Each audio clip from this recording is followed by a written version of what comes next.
নেতার পরিবর্তন হয়েছে, নীতির পরিবর্তন হয়নি। দলের পরিবর্তন হয়েছে, নীতি আদর্শের পরিবর্তন হয়। কাজে চোরকে পরিবর্তন করে চোর বসালে চুরি বন্ধ হবে না, ডাকাতকে সরিয়ে ডাকাত বসালে ডাকাতি বন্ধ হবে না, ধর্ষকদের সরিয়ে ধর্ষক বসালে ধর্ষণ বন্ধ হবে না। এর জন্য পীর সাহেব চরমনাই রহমতুল্লাহ বলেন, শুধু নেতা নয়, নীতির পরিবর্তন চাই। আমরা দ্বিতীয়বার আর সরকার হটাবার জন্য আন্দোলন করতে চাই না, রক্ত দিতে চাই না। আমরা এমন এক সরকার গঠন করব যা আল্লাহকে ভয় করে, যারা খুন করবে না, গুম করবে না, ধর্ষণ করবে না, ডাকাতি করবে না, পরের মাল লুটপাট করবে না। এমন এক শাসক যদি আমরা বসাতে পারি যার মধ্যে আল্লাহর ভয় আছে, জনাবে মুহাম্মদ রাসূলুল্লাহ সাল্লাল্লাহু আলাইহি ওয়াসাল্লামের ছাপ যার চেহারার মধ্যে আছে, যে নবী আলাইহিস সালাতু ওয়াস সালামের নেতা মানে তার আদর্শকে বাস্তবায়ন করার চেষ্টা করে, এমন এক নেতা যদি বসাতে পারি তাহলে বাংলাদেশের প্রত্যেক মানুষ শান্তি পাবে, কুড়িরা শান্তি পাবে, মজদুররা শান্তি পাবে, ছেলেরা শান্তি পাবে, পুরুষরা শান্তি পাবে, মহিলারা শান্তি পাবে, মুসলমানরা শান্তি পাবে, হিন্দুরা শান্তি পাবে, খ্রিস্টানরা শান্তি পাবে ইনশাআল্লাহ। দেশের অবস্থাটা কি জানেন? দেশের অবস্থাটা কি জানেন? বর্তমান গভর্নর বলতেছে গোটা দুনিয়ার মধ্যে এত লুটপাট ব্যাংকের দুনিয়ার কেউ দেখে নেই। গোটা ব্যাংক লুটপাট হয়ে গেছে, চুরি হয়ে গেছে, ডাকাতি হয়ে গেছে।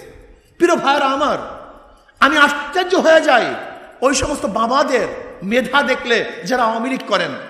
আপনি কি জানেন দেশ থেকে কত টাকা পাচার হয়েছে? 14 লক্ষ কোটি টাকা পাচার হয়েছে, 14 লক্ষ কোটি টাকা। আজকে এখানে যারা আছেন প্রত্যেকের মাথার উপরে 1.5 লক্ষ টাকা ঋণ। আজকে যে সন্তান জন্মগ্রহণ করবে তার মাথার উপরে ঋণ কত? 1.5 লক্ষ টাকা ঋণ। আজকে বাংলাদেশের অবস্থা কি দেখেন, আমাকে দেখেন তো। গোটা দুনিয়ার হাজারো সরকার পরিবর্তন হয়, কিন্তু গোটা সংসদ পালিয়ে যায়। আমাকে একটা ইতিহাস দেখান তো, গোটা সংসদ সবাই পালিয়ে গেছে, কেউ কথা বলতে পারতেছে না। আপনাকে দেখান তো গোটা দুনিয়ার মধ্যে ইতিহাস, সরকার পরিবর্তন হওয়ার পরে সুপ্রিম কোর্টের পুরা বেঞ্চ পরিবর্তন হয়ে যায়। আমাকে দেখান তো। সমস্ত ইউনিভার্সিটির ভিসিরা পদত্যাগ করে। আমাকে দেখান তো কি করছে দেশটাকে, কোথায় নিয়ে গেছে দেশ। প্রিয় ভাইয়েরা আমার, আমি অনুরোধ করব 71-এর পর থেকে আজকে 2024 পর্যন্ত, 5ই আগস্ট আগ পর্যন্ত যারা ক্ষমতায় ছিল তারা দেশের মুক্তি করতে পারে নাই, শান্তি দিতে পারে নাই, মানুষের নিরাপত্তা প্রদান করতে পারে নাই। 5ই আগস্টের পরে কি দেখলাম? চিহ্নিত একটা দল আবার লুটপাট, খুন খারাপি, চাঁদাবাজি শুরু করেছে। আগামীতে বাংলাদেশের মানুষ চাঁদাবাজদেরকে ক্ষমতায় দেখতে চায় না। এতদিন কি করেছেন? এখন ফিস্টুনি দিয়ে গোটা রাস্তা ভরে ফেলেছেন, কোন জায়গায় ফিস্টুনি ছাড়া দেখা যায় না। এতদিন কি করেছেন? আপনাদের কি শক্তি আছে আমরা জানি। জীবনবার পরের মাথায় নুন রেখে বড়ই খাওয়ার দল, আন্দোলন করবো আমরা, আর ক্ষমতা যেমন আপনার, এটা হতে দেওয়া হবে না ইনশাআল্লাহ। বাংলাদেশের মানুষ কোন খুনিকে ক্ষমতায় নেবে না, বাংলাদেশের মানুষ কোন ধর্ষককে ক্ষমতায় নেবে না, বাংলাদেশের মানুষ কোন চাঁদাবাজকে ক্ষমতায় নেবে না, বাংলাদেশের মানুষ কোন ডাকাত, বদমাশ, ধর্ষক এবং 2 নম্বর 6 নম্বরদেরকে আর ক্ষমতায় দেখতে চায় না। প্রিয় ভাইয়েরা আমার, 1000বার দল পরিবর্তন করবেন, 1000বার নেতা পরিবর্তন করবেন, শান্তি দেখবেন না। কপালের মধ্যে শান্তি নেই। কপাল পোড়া মানুষ শান্তি পাবে না। শুধু নেতা পরিবর্তনের মাধ্যমে এই দেশে শান্তি আসতে পারে না। আপনি বলেন তো, ওসি তো পরিবর্তন হয়েছে বারবার, ঘুষের কে পরিবর্তন হয়েছিল? এসপি তো বারবার পরিবর্তন হয়েছে, ঘুষের পরিবর্তন হয়েছে। কারণটা কি? এর কারণটা কি? একজনের নাম এ, একজনের নাম বি, একজনের নাম সি। এ বি তিনজনই সো। ধরে নেন ক্ষমতায় আছে এ, সে কি করবে? হটাও এ, আন্দোলন সংগ্রাম হটাও, বসাও বি, কি করবে? আবার আন্দোলন সংগ্রাম, হটাও বি, বসাও সি, কি করবে? কারণটা কি? নেতার পরিবর্তন হয়েছে, নীতির পরিবর্তন হয়নি। দলের পরিবর্তন হয়েছে, নীতি আদর্শের পরিবর্তন হয়। কাজে চোরকে পরিবর্তন করে চোর বসালে চুরি বন্ধ হবে না, ডাকাতকে সরিয়ে ডাকাত বসালে ডাকাতি বন্ধ হবে না, ধর্ষকদের সরিয়ে ধর্ষক বসালে ধর্ষণ বন্ধ হবে না। এর জন্য পিশাব চরমনাই রহমতুল্লাহ বলেন শুধু নেতা নয়, নীতির পরিবর্তন চাই। আমরা দ্বিতীয়বার আর সরকার হটাবার জন্য আন্দোলন করতে চাই না, রক্ত দিতে চাই না। আমরা এমন এক সরকার গঠন করব যা আল্লাহকে ভয় করে, চুরি করবে না, ইফতিজিং করবে না, 100 ধর্ষণের পরে সেঞ্চুরি পালন করবে না, যারা আবরারকে হত্যা করবে না, যারা খুন করবে না, গুম করবে না, ধর্ষণ করবে না, ডাকাতি করবে না, পরের মাল লুটপাট করবে না, এমন এক শাসক যদি আমরা বসাতে পারি যার মধ্যে আল্লাহর ভয় আছে, জনাবে মুহাম্মদ রাসূলুল্লাহ সাল্লাল্লাহু আলাইহি ওয়াসাল্লামের ছাপ যার চেহারার মধ্যে আছে, যে নবী আলাইহিস সালাতু ওয়াস সালামের নেতা মানে তার আদর্শকে বাস্তবায়ন করার চেষ্টা করে, এমন এক নেতা যদি বসাতে পারি তাহলে বাংলাদেশের প্রত্যেক মানুষ শান্তি পাবে, কুড়িরা শান্তি পাবে, মজদুররা শান্তি পাবে, ছেলেরা শান্তি পাবে, পুরুষরা শান্তি পাবে, মহিলারা শান্তি পাবে, মুসলমানরা শান্তি পাবে, হিন্দুরা শান্তি পাবে, খ্রিস্টানরা শান্তি পাবে ইনশাআল্লাহ। এজন্য আসুন কুলি, মজদুর, শ্রমিক, তাঁতি সবের অধিকারকে ফিরিয়ে দেই।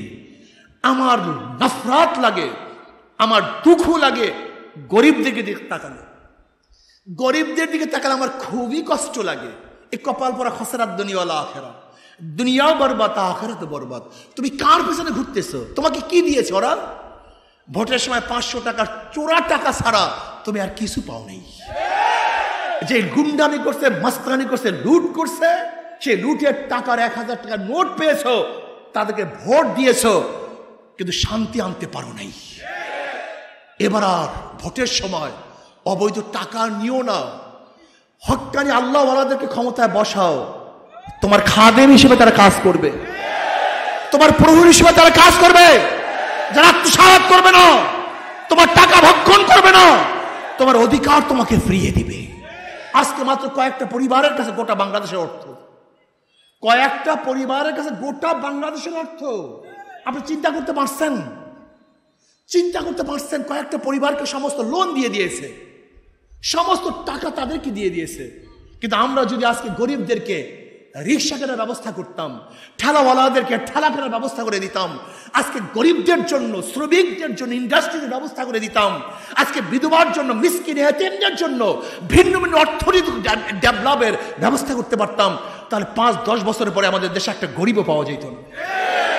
কিন্তু আমরা কি করতেছি? এই গরিবের জন্য কিচ্ছু করি নেই। এমনকি শরিয়াতপুরের লোকজন তো জীবনবার আওয়ামী লীগের নামে জিকির করতে করতে জীবনটাকে শেষ করে ফেলছেন, কিন্তু এখন পর্যন্ত ঢাকার রোডটা আপনি ঠিক করতে পারেন না। কপাল পোড়া শরিয়াতপুর, কপাল পোড়া শরিয়াতপুর, এই ঢাকা যাওয়ার রোডটাও ঠিক করতে পারেন, অথচ জীবনবার মারো নৌকায়, পিটাও নৌকায়, দেও নৌকায়। এবার নৌকায় না, ধানে না, হাতে মারো ইনশাআল্লাহ, হাত পাখায় মারো, ভোট অধিকার বাস্তবায়ন হবে, তোমাদের চাহিদা পূর্ণ হবে, যেখানে বৈষম্য দূর হয়ে যাবে, সাম্য, মানবিক মর্যাদা এবং সামাজিক ন্যায় বিচার প্রতিষ্ঠা হবে ইনশাআল্লাহ।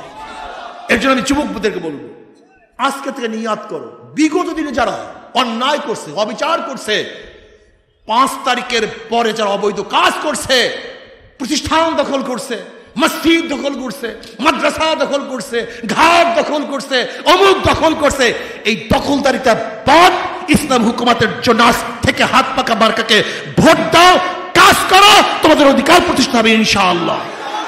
কে রাজি আছেন ইনশাআল্লাহ? কে যুবকরা কাজ করবে তো ইনশাআল্লাহ? কে রাজি? 2 হাত নারায়ে তাকবীর।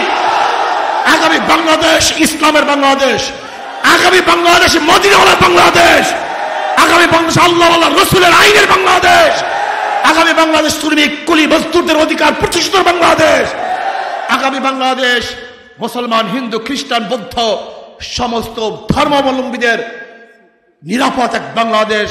আল্লাহ পাক রব্বুল আলামিন সেই বাংলাদেশ দেখার তৌফিক আমাকেও দান করেন, আমাদের সবাইকে দান করেন। আসুন, যারা ওলামায়ে কেরাম আছেন সচেতন হন, চক্ষু খুলেন, যাদের মাধ্যমে এদেশ ইসলাম হুকুমাত হতে পারে, এরকম এক সংগঠনের সাথে আমরা ঐক্যবদ্ধভাবে কাজ করে এ দেশকে রক্ষা করি, ইসলামকে প্রতিষ্ঠা করি। আল্লাহ আমাকে এবং আমাদের সবাইকে কবুল করে নেন।